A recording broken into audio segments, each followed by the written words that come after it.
Good afternoon, everybody, and welcome to another vlog. As always, as the year gets on, I seem to be getting busier, and these vlogs seem to end up coming out later and later. I do try and do it 2 weeks in 2 weeks with a 2 week gap, but it doesn't always happen that way. As you can obviously tell, this is now a little bit later, so I do apologise about that. Today, what time is it? It's now 3:15. It's Monday afternoon, and as you can see here at Hornsey Golf Club, it's perfect weather for golf.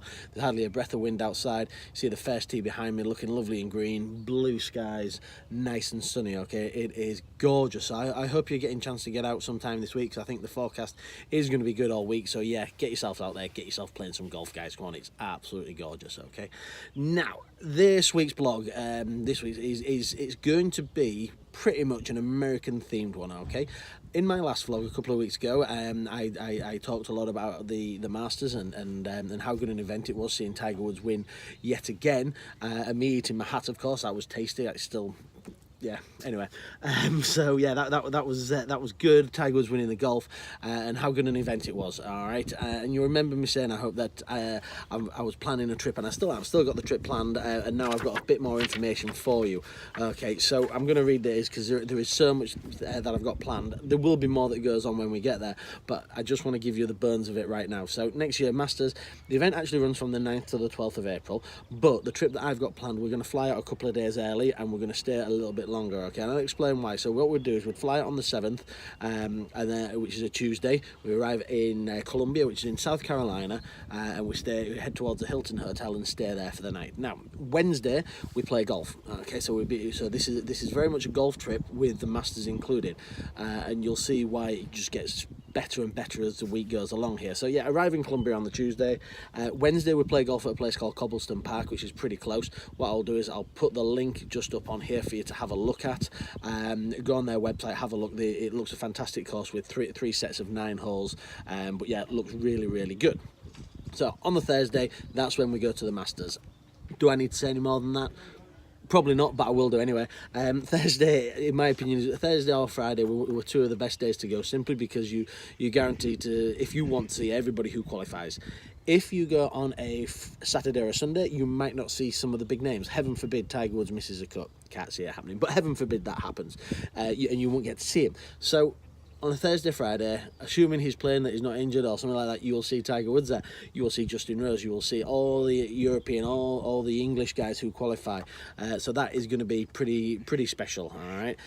If you need to know a little bit more, then yes, I can tell you that, because there's a little place across the road, all food and drink is included, which is a nice little added bonus. So it wouldn't cost you a penny once we get in there, other than souvenirs, which I know I will be sort of probably spending a little bit on souvenirs, because again, this is a once in a lifetime trip. See, I'm getting excited just talking about it here. So once we've been to the Masters, we then go back to our hotel on the Friday, and this is, like I say, this is where it gets. Can it get better than going to the Masters? Probably not, but we'll see what happens. So on the Friday, we get we get transfers, and we head over to the coast, just sort of to the southeast of where Augusta is, and we head that way, and we head to a little place called Kiowa Island, which a lot of you will have heard the name.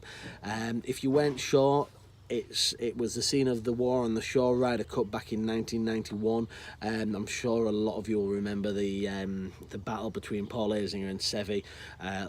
Yeah, you read the reports and things like that, and yeah, it did sound like it got a little bit heated, but that one in my mind is mainly remembered for Paul Bernard Langer missing that putt, and that was one that unfortunately still sticks with you, doesn't it? It's like, oh, Paul Bernard at that time, but what a golfer he was, still is, but it's a shame that that's what he sort of gets remembered for. It's also the scene of Rory McIlroy's PGA victory, which was back in 2014, and I think that's when David Lynn challenged very highly and came sort of second or third, and of course David Lynn, who now lives in and around this area, and that's played at the Ocean Course. They've got 3 courses there, and that's the Ocean Course. So yes, you will get to play that. The other 2 ones, they've got Cougar Point and Oak Point, which is ones that we will play also. Okay, we've got accommodation on site there at Kiowa. Again, website's going to come across here if it hasn't done already by now. Just have a look at it, guys. It looks fantastic. Okay, it looks absolutely amazing. So yeah, we then on Sunday, wherever we play, I can't remember where because we've already got the tea time booked, but I can't remember where we play on the Sunday. But it's a nice early tea time. So what we do is we play nice and early, and then we go watch the golf somewhere close by, probably with a drink in our hand or something like that. But yes, we would get to watch the last round of the Masters whilst we're there. Then unfortunately we'd have to come home after that. But let's just move on from that and move on that.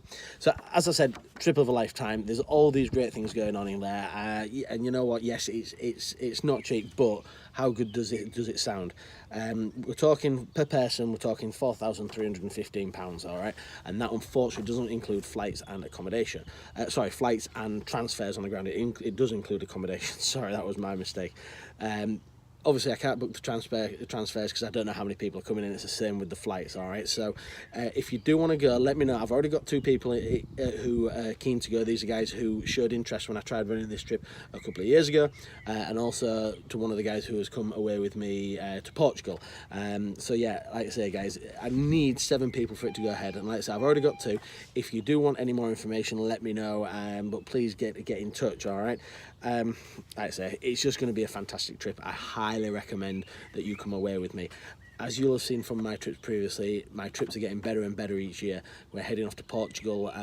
Next year there's talks of Turkey, there's been to Ireland. These are good trips, guys, and this is the one. This is the one that you do not want to miss out on, okay? As I said, any more information, just drop me a line, text message, tweet, anything like that. Just get in touch with me. You know the usual channels. I look forward to hearing from you for that. Do not miss out on it. So, last but not least, it's a very short one this week, vlog-wise. Next majors here already. Where's that come from? As you know, this year the schedules have changed. So we've already had the Players, which is considered the 5th major. April, we see the Masters. May, we see the USPGA. June, trying to remember the month here. I'm still thinking about that Masters trip.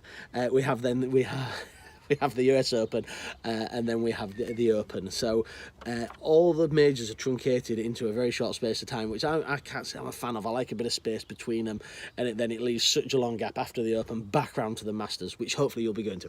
But it just leaves such a long gap, which is like, oh, okay, then fair enough. So USPGA, it's held in New York at the Bethpage Black, which is a tough course by the looks of it. And if you look at the betting, your usual suspects are up at the top. You've got your Tiger Woods is joint favourite with Dustin Johnson, Rory McIlroy, Brooks Koepka's up there. I've mentioned Tiger, of course. So yeah, they're the usual suspects. The PGA, though, in the past has had a bit of. It almost gives guys who you've never heard of a chance to win.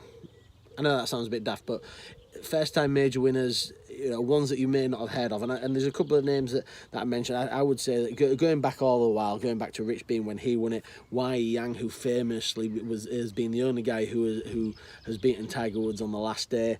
Keegan Bradley was fairly unknown when he won it, and then more recently Jimmy Walker. We knew a bit about Jimmy Walker, but he sort of he was always a fairly journeyman pro, but managed to get it cracked on. So you never know, there could be a first-time winner here, and I've got my picks, which I'm gonna, and it's predominantly Americans, because if you look back then, yeah, predominantly PGAs are won by Americans. And I've got 2 Americans and I've got 2 Europeans. Okay, I'm sort of spreading the love here. Ricky Fowler, I've bet on him sort of for the last few majors. He's got to win sometime. Surely he's got to win sometime, hasn't he? I mean, by the time the amount of money I've spent on him by betting, then and when he does win, I'll probably end up breaking even. But you know what? I feel as though he's got to be due one. He's got to be. Another guy who ain't going to be far away, I don't think, and did very well at the Masters. Again, another American, Xander Schauffele. He has got a big future in golf.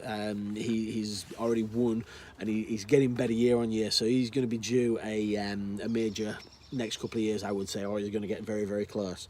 Bit close to home, John Rahm did well in the Players before just sort of making a bit of a hash of it in the last round, but again, you cannot deny the talent that guy has, and again, he could be somebody to reckon with if he gets it going. And then even closer to home from there, an outside sneaky bet might be Matt Wallace, and he's playing well. He played very well at the British Masters this last week, just failed to get it done. The question with Matt is whether or not he can make the change. He committed to playing in English conditions, and as you saw, there was rain, it was cold. it was a links course. So to go from there straight over to America and adapt to the conditions in America, whether he can do that or not, I don't know. But you know what, it might not be a sneaky bet. Okay guys, so that's I hope you enjoy the coverage of the PGA. I will try and get another vlog to you within 2 weeks if I get a chance. But yeah, come on guys, Masters trip, you know it makes sense. Have a great week everybody, and I'll see you soon. Thank you for watching. Bye bye.